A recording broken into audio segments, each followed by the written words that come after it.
Welcome to the story. Don't forget to like, subscribe and support me. The sun hung low over the great city of Valoria, its light casting a golden hue on the towering spires of the ancient elven architecture on the eastern side and the sleek, glistening metal towers of the technological districts in the west. This was the capital of a world divided, a half dedicated to the arcane arts and ancient rituals, the other half driven by innovation and the promise of progress. It was a city in constant tension, a perfect metaphor for the world it represented. In the heart of the city, the Grand Council Hall, a massive structure that blended both magical and technological elements, was preparing for a momentous event. For the first time in history, the world's races of humans, elves, dwarves, and orcs would come together to elect a unified president. The candidates had been chosen, each representing a different vision for the future of the world. But behind the pageantry and hope, there was an undercurrent of fear. The stakes were high. This election would determine not only who would lead, but which direction the world would take, whether it would cling to the old ways of magic or embrace the rapid advance of technology. Elicent Windspire stood on the balcony of her tower, gazing out at the bustling city below. The elven mage was regal in her bearing, with her silver hair cascading down her back like a waterfall. Her robes, embroidered with ancient runes, shimmered with an ethereal light. She had been chosen to represent the magical world, a responsibility she carried with pride but also with the weight of centuries of tradition. Elicent believed deeply in the power of magic, in the preservation of nature and the old ways. Technology, to her, was a dangerous path, one that led to soulless machines and the degradation of the natural world. As she prepared for the debates that would soon begin, her mind was focused on one thing: protecting the world from the unchecked advance of technology. Meanwhile, across the city, Tobias Rook paced nervously in his campaign headquarters. The young human inventor had quickly risen to prominence as the face of the technological movement. His office was filled with screens and devices, each one a testament to the innovations he had championed. Where Elicent saw tradition and preservation, Tobias saw stagnation. He believed that the only way forward was through progress, through technology that could solve the world's problems. Disease, poverty, and scarcity, these were issues that magic had failed to solve, but technology could. He was determined to convince the world of that, even if it meant going head to head with the powerful magical elites. As the days passed, the candidates prepared for the first major debate, a public spectacle that would be held in the Grand Council Hall. It was a critical moment. Millions of people from across the world would be watching, and the outcome could sway the election in either direction. The hall was a grand fusion of magic and technology, with floating crystal orbs providing illumination alongside holographic screens projecting the event to viewers around the world. The air buzzed with anticipation as representatives from each race filled the seats. Dwarves with their intricate mechanical prosthetics, elves adorned in magical regalia, humans in their utilitarian suits, and orcs, massive and imposing, stood watch with a stoic presence.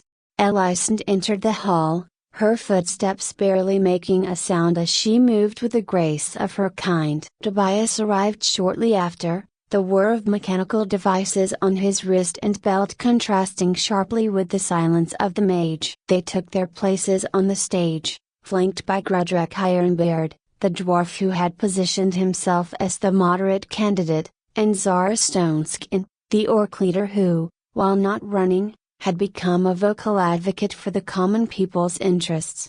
The debate began, and it was immediately clear that this was not just a contest of words, but of ideologies. Elicent's voice was calm and measured, but her words were sharp. "We stand at a crossroads," she began, her tone as commanding as her presence. "Our world is built on the foundations of magic, on the harmony between nature and the arcane. It is a delicate balance that has sustained us for millennia. Technology, unchecked and untempered, threatens that balance. It tears at the fabric of our world, turning what is sacred into cold, lifeless steel." Tobias was quick to respond. his eyes flashing with intensity. "With all due respect, Archmage, your vision of the world is mired in the past. Magic has failed to address the real problems we face today: poverty, disease, the ever-growing population. Technology is not the enemy, it is the solution. We can harness it to create a better future,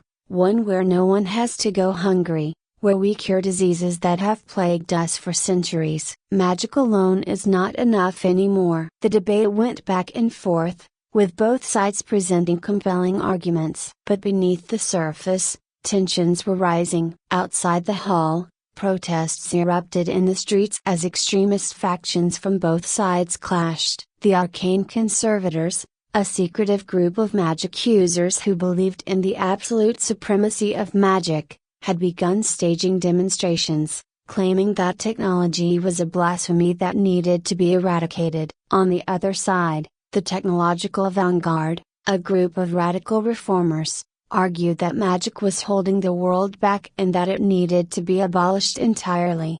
Grudrak Ironbeard watched the debate with a furrowed brow. The dwarf had spent his life trying to find a balance between magic and technology, using both in his engineering work. He believed that the two could coexist, but as the debate unfolded, he realized that neither side was willing to compromise. The world was heading toward a dangerous divide, one that could tear it apart if not handled carefully. After the debate, Elicent and Tobias found themselves alone in the back corridors of the Grand Council Hall. The tension between them was palpable, but there was also a begrudging respect. "You're passionate, I'll give you that," Elicent said, her voice soft but firm. "But you're blinded by your faith in machines. There are forces in this world that you can't understand, that no machine can control." Tobias met her gaze, his expression defiant. "And you're stuck in the past. Magic may have its place, but it's not enough. We need to move forward, or we'll be left behind." Their conversation was interrupted by the arrival of Zara Stoneskin, who had been watching the debate with interest. "You two are missing the point," she said bluntly. "This isn't just about magic or technology. It's about the people. They're the ones who are going to suffer if we can't find a way to make this work. You're both so focused on your ideologies that you're forgetting what really matters." Elicent and Tobias exchanged a glance, the weight of Zara's words sinking in. The election was more than just a battle of ideas, it was a battle for the future of their world. And if they weren't careful, that future might be one of destruction, not progress. As the days wore on, the tensions between the magical and technological factions grew worse. In the forests to the east, where the elves held sway, strange occurrences began to take place. Magic flowed unnaturally, and whispers spread that the arcane conservators were preparing something powerful, something that could tip the balance in their favor. Meanwhile, in the technological cities, Tobias's supporters worked tirelessly on innovations that they believed could solve the world's problems, but rumors began to circulate that some of the inventions being developed were not meant for peaceful purposes. Grudrak Ironbeard, ever the mediator, called for a final debate, one that would force both sides to confront the deeper issues at play. But even as preparations for the debate began, the shadows of conspiracy and sabotage loomed large, threatening to unravel everything. The fate of the world hung in the balance. Tobias stood on the balcony of his office, overlooking the city below. The horizon was a jagged line where magic and technology collided, runes glowing faintly on the eastern side of Valoria, while the mechanical lights of the west blinked in steady rhythm. He could hear the faint rumble of protests in the distance, a low hum of discontent that echoed the divisions tearing through their world. He couldn't shake the feeling that they were heading towards something far worse than a political stalemate. His fingers drummed anxiously against the railing, and his mind raced through the possibilities. He needed to convince the undecided, to pull them toward the promise of technological progress. But the rumors of the arcane conservators' plans weighed heavily on him. He wasn't not a tilde Macron V enough to believe that his side was free of extremists, either. There were whispers among the technological avant-garde about developing weapons of things Tobias had never sanctioned, but his influence over them was waning. As the final debate approached, the pressure grew unbearable. Tobias couldn't afford a misstep, not now. If Elicent succeeded in swaying the undecided, the world would regress. He had to make them see that the future belonged to progress. His thoughts were interrupted by the soft click of the door behind him. He turned to see Zara Stoneskin enter the room. The orc's hulking frame seemed to fill the space, but her presence was far more subdued than her reputation suggested. She moved with the quiet grace of a warrior long accustomed to battle, but her expression was one of weariness, not aggression. Tobias, she greeted him, her voice low. "We need to talk." Tobias sighed, rubbing a hand over his face. "I take it this isn't good news." "It never is these days," Zara replied, stepping forward to join him at the balcony. "Word is spreading that the arcane conservators are preparing to strike. If they get their way,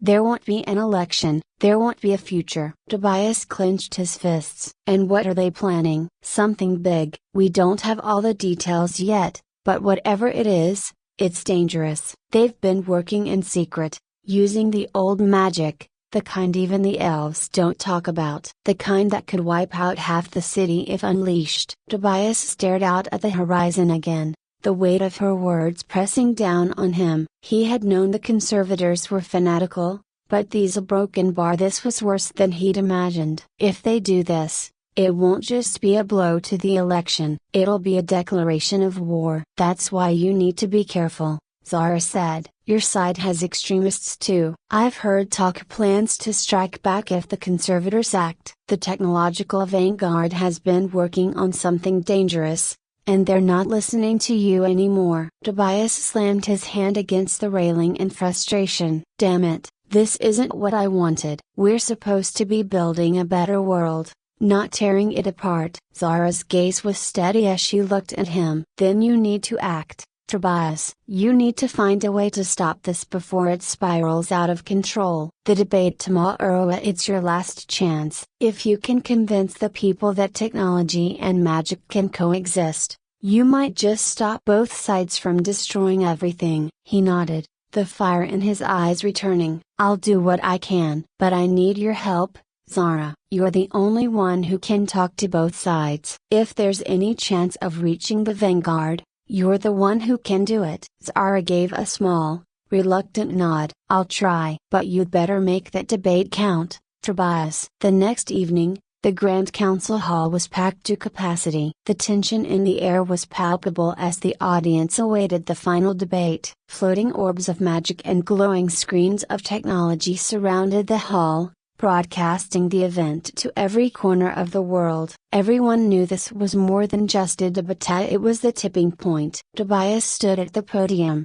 facing Elicent Windspire across the stage. The elven mage was as poised as ever, her calm exterior betraying none of the turmoil beneath. Grudrek Ironbeard stood between them, his face somber as he prepared to moderate the final round. Even he seemed to understand the gravity of what was about to unfold. The debate began, and the words flew like arrows. Elicent spoke passionately about the need to preserve the world's balance, to protect its ancient heritage from being consumed by the greed and recklessness of technology. She warned of a future where the natural world would be forgotten, replaced by cold steel and soulless machines. Tobias countered with equal fervor, arguing that magic had failed to address the real challenges of their time. Technology, he insisted, was the answer to hunger, disease, and inequality. It could unite the races, not divide them. But beneath the rhetoric, both candidates knew that the battle was no longer confined to words. The real danger lay in the shadows,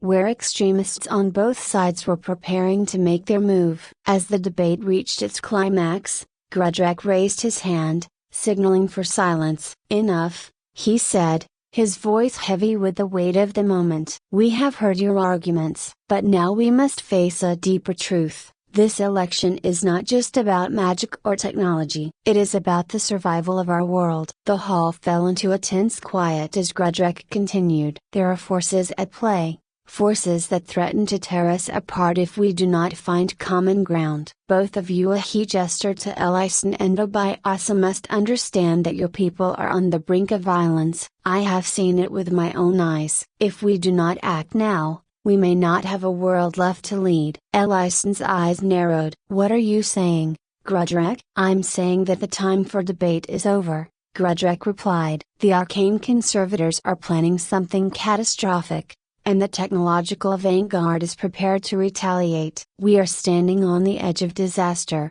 and if we don't find a way to stop them, there will be no election. There will be only war. The room erupted in gasps and murmurs. Tobias felt his heart sink. This was worse than he'd feared. Elyson turned to Tobias, her expression unreadable. You knew about this? Tobias nodded, his voice tight with frustration. I didn't know the details, but I knew something was brewing. The vanguard has gone rogue. I've tried to stop them, but they're not listening anymore. And the conservators? Elyson asked, her voice sharp. They're planning to use ancient magic, Grudrek said. Magic that can level entire cities. If they unleash it, the world as we know it will be destroyed. Elyson's face was pale, her hands trembling slightly. She had always believed in the power of magic, but even she knew that there were some forces too dangerous to be controlled. We have to stop them, she whispered. Tobias stepped forward,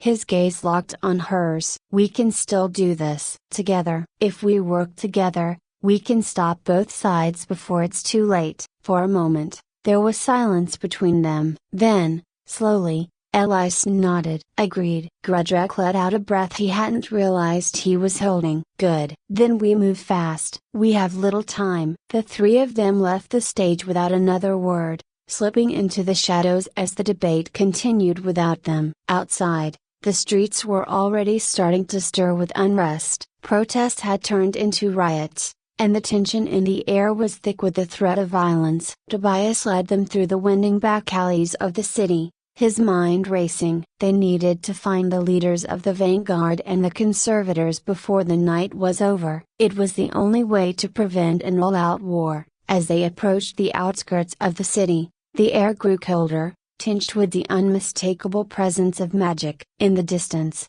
they could see the faint glow of a magical barrier, one that could only mean the conservators were nearby. Elyson stepped forward, her face set in grim determination. I'll deal with the conservators. Tobias, you focus on the vanguard. Tobias nodded. Be careful, they're not going to listen to reason easily. Neither will your people, Elyson shot back, but there was no malice in her tone, only a shared understanding of the stakes. As Elyson moved toward the barrier, Tobias and Grudrek turned their attention to the technological district. The night was far from over, and the fate of the world was now in their hands.